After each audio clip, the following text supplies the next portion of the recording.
Welcome to ആൾ. നമ്മൾ ഇന്ന് discuss ചെയ്യുന്നത് growth of banking system in India എന്നുള്ള ടോപ്പിക്കാണ്. വളരെ ഇമ്പോർട്ടൻ്റ് ആയിട്ടുള്ള ടോപ്പിക്കാണ്.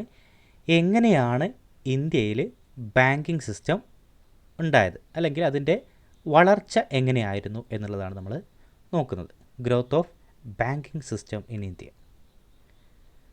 അപ്പോൾ നമ്മൾ ഇന്ത്യയുടെ ബാങ്കിങ് സിസ്റ്റത്തെ അന്വേഷിച്ച് പോയി കഴിഞ്ഞാൽ, എവിടെ നിന്നാണിത് ഉരുത്തിരിഞ്ഞു വന്നത് എന്ന് അന്വേഷിച്ച് പോയി കഴിഞ്ഞാൽ നമ്മൾ എത്തുന്നത് നമ്മുടെ വേദിക് പീരീഡിലാണ്. അപ്പോൾ വേദിക് പീരീഡ് കാലഘട്ടം മുതലാണ് നമ്മൾ ഇത്തരത്തിലൊരു സിസ്റ്റമാറ്റിക് ആയിട്ട് നമ്മളൊരു ബാങ്കിങ് സിസ്റ്റം കീപ്പ് ചെയ്ത് പോന്നിരുന്നു എന്നുള്ളതിൻ്റെ തെളിവുകൾ നമുക്ക് ലഭിക്കുന്നത്.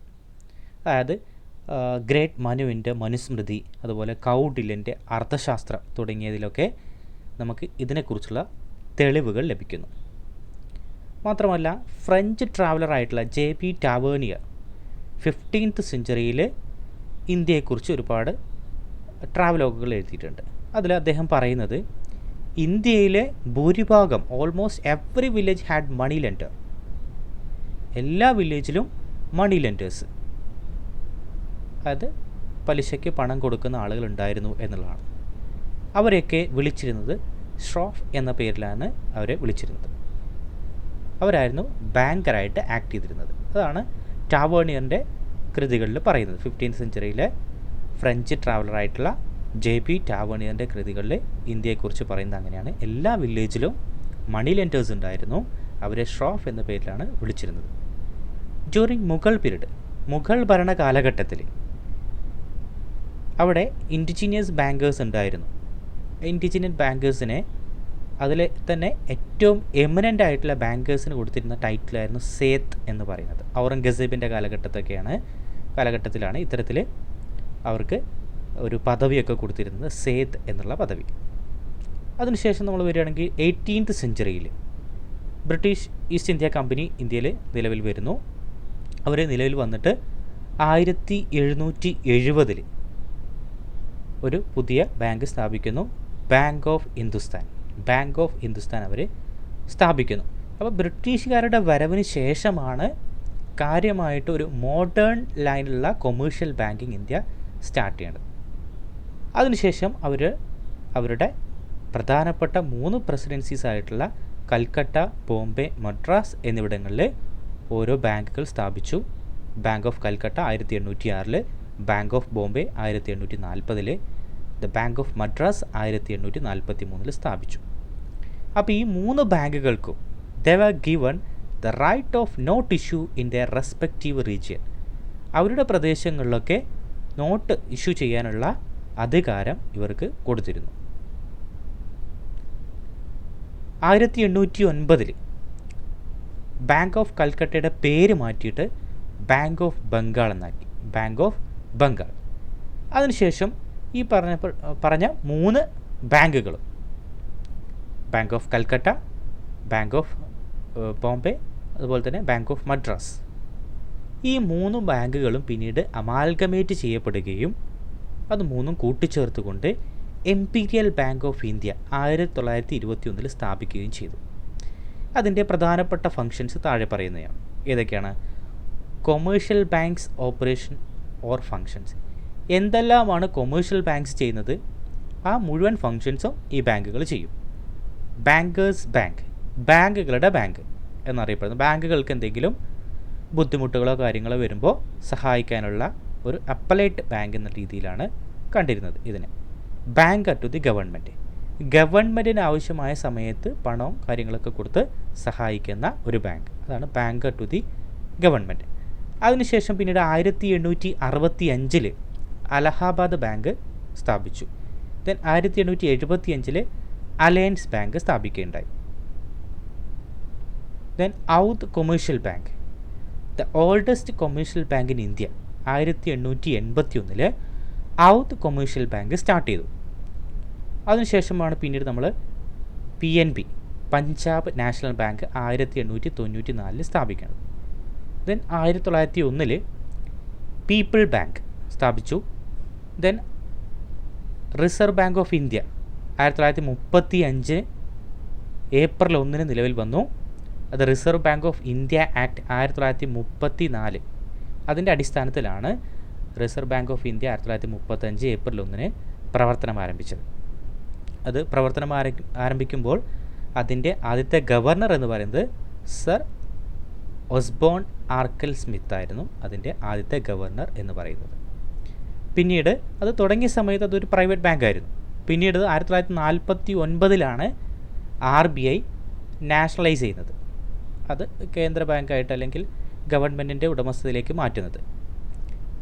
1955 ഇമ്പീരിയൽ ബാങ്ക്, ആ ഇമ്പീരിയൽ ബാങ്ക് നാഷണലൈസ് ചെയ്യപ്പെടുന്നു. ഇമ്പീരിയൽ ബാങ്കിൻ്റെ പേരപ്പം മാറി 1955 ജൂലൈ 1 ഇമ്പീരിയൽ ബാങ്കിനെ നാഷണലൈസ് ചെയ്തു. അതിൻ്റെ ഭാഗമായിട്ട് സ്റ്റേറ്റ് ബാങ്ക് ഓഫ് ഇന്ത്യ നിലവിൽ വന്നു. അതിനുശേഷമുള്ള ഡെവലപ്മെൻറ്റ്സ് എന്ന് പറയുന്നത് 1969 ഇതാണ് ഇന്ത്യൻ ബാങ്കിങ് ഹിസ്റ്ററിയിലെ ഏറ്റവും പ്രധാനപ്പെട്ട നാഴികക്കല്ല് എന്ന് വിശേഷിപ്പിക്കാവുന്ന ഇൻസിഡൻ്റാണ് 1969 നടന്നത്. ജൂലൈ 19 14 ബാങ്കുകൾ നമ്മൾ നാഷണലൈസ് ചെയ്തു, ദേശസാൽക്കരണം ചെയ്തു. 14 ബാങ്കുകൾ. അതും ഇന്ത്യൻ ബാങ്കിങ് ഹിസ്റ്ററിയിലെ ഏറ്റവും ഒരു മൈൽ സ്റ്റോൺ ആയിട്ടുള്ളൊരു കാര്യമാണത്. then 1975 RRBs റീജിയണൽ റൂറൽ ബാങ്ക്സുകൾ സ്ഥാപിച്ചു. 1982 NABARD national bank for agriculture and rural development 1982 സ്ഥാപിക്കുകയുണ്ടായി.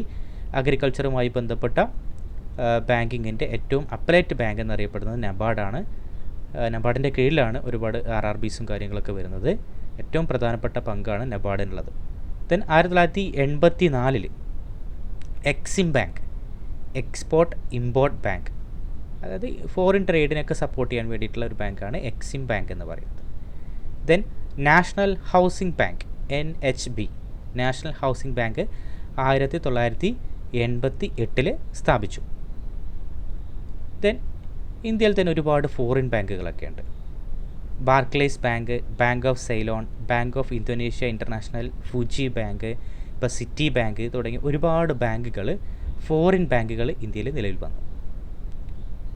Then after the adoption of new economic policy in 1991 as a part of liberalization and privatization, the government issued license to some private banks. അതായത് ഈ ഒരു 1969 മുമ്പ് അല്ലെങ്കിൽ 1991 മുമ്പ് പ്രകടമായിട്ട് നമുക്ക് കാണാൻ സാധിച്ചിരുന്നത് ഭൂരിഭാഗം ബാങ്കുകളും ഗവൺമെൻറ്റിൻ്റെ ഉടമസ്ഥതയിലായിരുന്നു. എന്നാൽ 1991 ന്യൂ ഇക്കണോമിക് പോളിസി അല്ലെങ്കിൽ നമ്മൾ ലിബറലൈസേഷൻ, പ്രൈവറ്റൈസേഷൻ, ഗ്ലോബലൈസേഷൻ LPG എന്ന് പറയും, അതിൻ്റെ ഭാഗമായിട്ട് നമ്മളൊരു മാറ്റം നമ്മുടെ ബാങ്കിങ് സെക്ടറിൽ കൊണ്ടുവന്നു. അതിൻ്റെ ഭാഗമായിട്ട് ഒരുപാട് പ്രൈവറ്റ് ബാങ്കുകൾക്ക് ഇന്ത്യയിൽ പ്രവർത്തനം ആരംഭിക്കാൻ നമ്മൾ ലൈസൻസ് കൊടുത്തു. The government issued licence to some private banks and they were known as new generation bank. അപ്പോൾ അത്തരം ബാങ്കുകൾ 1991 ശേഷം നിലവിൽ വന്ന ബാങ്കുകൾ നമ്മളെ ഈ ഒരു ഭാഗമായിട്ട്, അതായത് ഗവൺമെൻറ് ലൈസൻസ് കൊടുത്തിട്ട് പുതുതായിട്ട് പ്രവർത്തനം ആരംഭിച്ച ബാങ്കുകളെ നമ്മൾ ന്യൂ ജനറേഷൻ ബാങ്ക് എന്ന് പറയും, അല്ലെങ്കിൽ ന്യൂ ജനറേഷൻ ടെക് സേവി ബാങ്ക്സ് എന്ന് പറയും. അപ്പോൾ അതിനുശേഷം ഇന്ത്യൻ ബാങ്കിങ് സിസ്റ്റത്തിൽ ഒരുപാട് മാറ്റങ്ങൾ സംഭവിച്ചിട്ടുണ്ട്. അതിൻ്റെ ഭാഗമായിട്ട് വന്നിരിക്കുന്ന നരസിംഹം കമ്മിറ്റി റിപ്പോർട്ടുകളൊക്കെ ഉണ്ട്. നരസിംഹം കമ്മിറ്റി റിപ്പോർട്ടുകളുടെ അടിസ്ഥാനത്തിൽ ഇന്ത്യയിൽ ഒരു 3 ടയർ ബാങ്കിങ് സിസ്റ്റം വേണമെന്ന് അദ്ദേഹം പറഞ്ഞു. അതിൻ്റെ ഭാഗമായിട്ടാണ് നമ്മളിപ്പോൾ ഇന്ന് കണ്ടുകൊണ്ടിരിക്കുന്ന SBIയും അതുപോലെ തന്നെ അതിൻ്റെ അസോസിയേറ്റ്സും മെർജ് ചെയ്തത്, ബാങ്ക് മെർജിങ്. അപ്പോൾ ഈ നരസിംഹം കമ്മിറ്റിയുടെ അഭിപ്രായത്തിൽ അദ്ദേഹം പറയുന്നത് ഒരു 3 tier banking system in India. അതിൽ അദ്ദേഹം പറയുന്നത് നാഷണൽ ലെവലിൽ ഒരു ബാങ്ക്, ഇൻ്റർനാഷണൽ ലെവലിൽ ഒരു ബാങ്ക്. ഇൻ്റർനാഷണൽ ലെവലിൽ ഇപ്പോൾ നമുക്ക് RBI ഉണ്ട്. നാഷണൽ ലെവലിൽ ഏറ്റവും ടോപ്പായിട്ടുള്ളൊരു ബാങ്ക്, അതാണ് ഇപ്പോൾ നമുക്ക് SBI എന്ന് പറയുന്നത്. ഏറ്റവും വലിയ പൊതുമേഖലാ ബാങ്കായിട്ട് SBI മാറിയിട്ടുണ്ട്. അതുപോലെ തന്നെ സം റീജിയണൽ ബാങ്ക്സ് ആണ് ഇപ്പോൾ RRBs, അതുപോലെ തന്നെ ബാക്കി എല്ലാ ബാങ്കുകളും റൂറൽ ലെവലിൽ അല്ലെങ്കിൽ റീജിയണൽ ലെവലിൽ ഉള്ള ബാങ്കുകളാണ്. അപ്പോൾ ആ രീതിയിൽ നമ്മുടെ നരസിംഹം കമ്മിറ്റി റിപ്പോർട്ട് എൻവിസേജ് ചെയ്ത പോലെ തന്നെ ഒരു 3 ടയർ ബാങ്കിങ് സിസ്റ്റമാണ് ഇപ്പോൾ നമ്മൾ കണ്ടുകൊണ്ടിരിക്കുന്നത്. അതേ രീതിയിലേക്കുള്ള ഏകോപനമാണ് ഇപ്പോൾ ഓരോ ഘട്ടം ഘട്ടമായിട്ട് നടന്നുകൊണ്ടിരിക്കുന്നത്. അതുപോലെ തന്നെ നമുക്ക് 100% ഗവൺമെൻറ് ഓൺഡ് ആയിട്ടുള്ള വിമൻസ് ബാങ്ക് ഉണ്ട്, അതാണ് ഭാരതീയ മഹിളാ ബാങ്ക്, BMB എന്ന് പറയുന്നത്. അപ്പോൾ ഇതുപോലെ ഒരുപാട് ബാങ്കുകൾ ഇന്ത്യയിൽ ഉരുത്തിരിഞ്ഞു വന്നിട്ടുണ്ട്. അപ്പോൾ നമ്മൾ ഇന്ന് കാണുന്ന രീതിയിലേക്ക് ബാങ്കിങ് ഇന്ത്യയിൽ എത്തിയത് ഈ ഒരു ഘട്ടത്തിലൂടെയാണ്. നമ്മൾ പറഞ്ഞു വേദിക് പീരീഡ് മുതൽ ബ്രിട്ടീഷുകാരുടെ കാലഘട്ടം, അതിനുശേഷമുള്ള nationalisation, 1991 new economic policy, then recent ആയിട്ട് വന്നിരിക്കുന്ന മെർജിങ്, അങ്ങനെയുള്ള കാര്യങ്ങളൊക്കെ നമ്മൾ ഡിസ്കസ് ചെയ്തു. അപ്പോൾ ഇതാണ് the growth of banking system in India എന്നുള്ള ഈ ഒരു ഭാഗത്ത് നമുക്ക് ഡിസ്കസ് ചെയ്യാനുള്ളത്. നമ്മൾ അടുത്ത വീഡിയോ ഒന്നും കൂടി ഡീറ്റെയിൽ ആയിട്ടുള്ള ഒരു അനാലിസിസ് ആണ് വരുന്നത്. കൊമേഴ്ഷ്യൽ ബാങ്കുമായിട്ടുള്ള കുറച്ച് കാര്യങ്ങളൊക്കെ നമുക്ക് അതിനകത്ത് ഡിസ്കസ് ചെയ്യാനുണ്ട്. അപ്പോൾ എല്ലാവർക്കും വീഡിയോ ഇഷ്ടമായെങ്കിൽ ലൈക്ക് ചെയ്യുക, കമൻറ്റ് ചെയ്യുക.